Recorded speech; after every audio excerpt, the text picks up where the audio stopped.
Hi, welcome to Sparkling Memories, a place where you can build healthy relationship with food, parenting yourself. In front of you, what we could be making today, something that's a little bit outside the box, some tuna fish casserole. Some of the stuff you're gonna need is a frying container or a casserole dish. You wanna have a salsa pan and a frying pan. Now let's get to the ingredients. We have the onions, we have the light tuna, we have the Campbell's cream of celery soup. We have the elbow macaroni. We have the Kerrygo Irish butter. Some mild cheddar cheese. We have the adobo with the salt. That's why it has the red cover. So this is all the ingredients we'll be needing today. In the frying pan, we're going to go ahead and put a couple pieces of butter. Once that melts, we want to go ahead with the onions. You give the onions a good time to change color, to get a little cook on it, so they'll be a little bit more on the softer side. We're going to go ahead and start the water for our elbow macaroni. Add some butter, add some adobo, all for taste. Some like to do it after the dish is made. I like to do it in the beginning stages so it can already be within the food itself.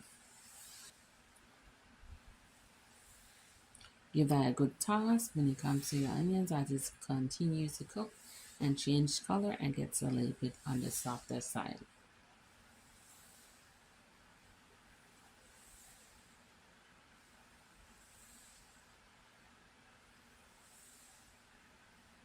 Once that's done, go in with the adobo, the one with the salt. You put a generous amount onto the onions. Add your seasoning. Make sure you incorporate that before you start adding other things to the dish. We're going in with the cream of celery soup. And we want to go ahead and pour that in.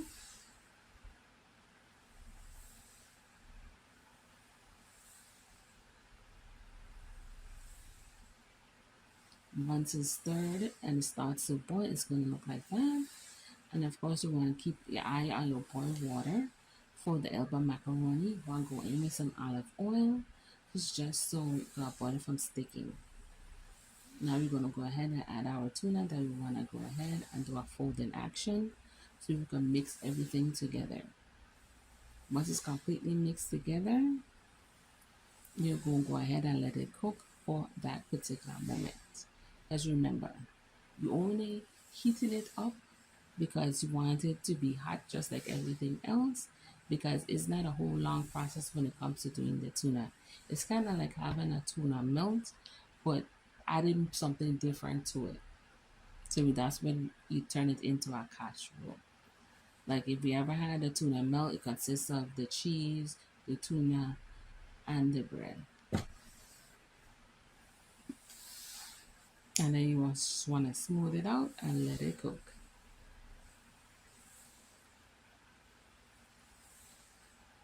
It is a bit an unusual dish. It is not similar to regular casseroles you're used to, but it's different. Going some McCormick black pepper, if I just amount on there, we again be doing this for taste. If you're not a fan of black pepper, then this might not work for you. You can always skip that step if you're not a fan. And once that's cooked up, you put it to the side.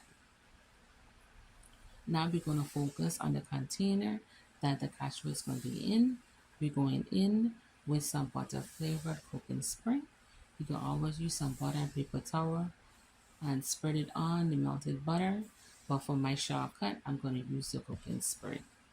Quick, covers the entire pan.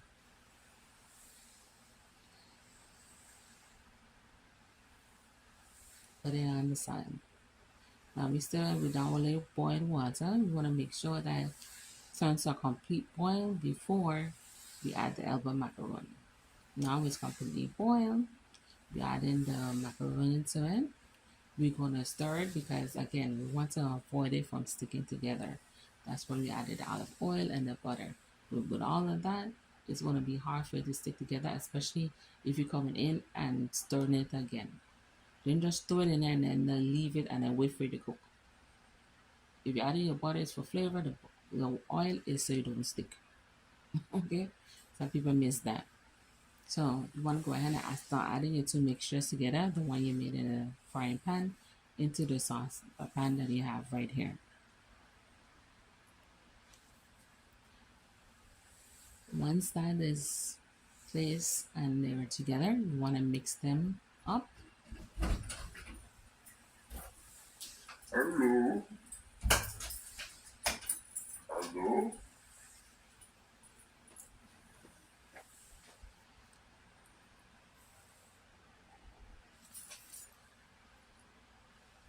Then you want to go in with your mild cheddar cheese.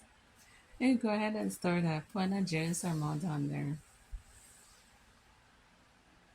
And you want to go ahead and mix that.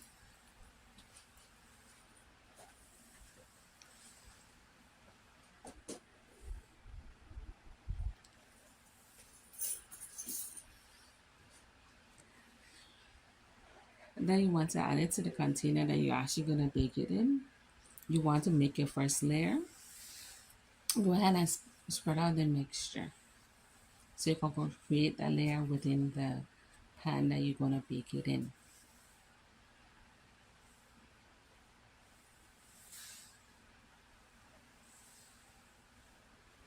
Then you want to create a level of mild cheddar cheese to pour on the top. Similar to like if you had make some lasagna and then the top you pour on the cheese. Similar, just spread it around. And then you want to go in with your next mixture and then you create the second level. Spread that around and of course add more cheese. Cover all sides of it. So when you look at it, you can't see anything else but just the cheese as the top layer. This is what you want to go for.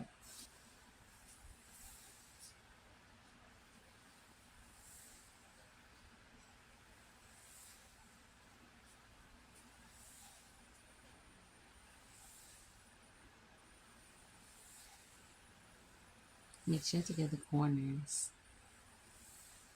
Once it's like this, you place it in the oven.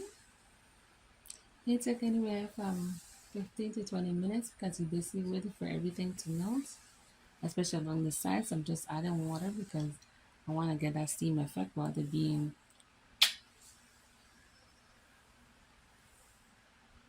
overcooked. So I add my little water to it.